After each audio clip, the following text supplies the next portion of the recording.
तर मराठा आरक्षण विधेयक एकमतानं मंजूर झालं असलं तरी मनोज जरांगे मात्र आंदोलनावर ठाम आहेत। या विधेयकानं मराठा समाजाचं कल्याण होणार नाही, आम्हाला आमच्या हक्काचं ओबीसी आरक्षणच द्या या मागणीवर जरांगे ठाम आहेत। सगळे सोयऱ्यांच्या अंमलबजावणीसाठी जरांगे आग्रही आहेत। आपलं आंदोलन सुरूच राहील अशी घोषणाही त्यांनी केली आहे।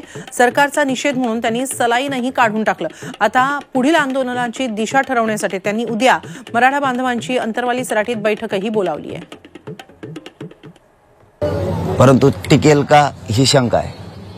ते राज्यापुरतं आहे आणि आमचं जे हक्काचं आहे ते राज्यापासून केंद्रापर्यंत आमचे लेकरं तिथं ठेवणार। त्यांचं आम्ही त्याबद्दल स्वागतच केलेलं आहे, आत्ताही करतो। परंतु ते दोघा तिघांची मागणी 100-150 लोकांना लागणारं ते आरक्षण आहे, त्याच्यात माझ्या गोरगरीब मराठ्यांच्या पोरांचं काही कल्याण होणार नाही।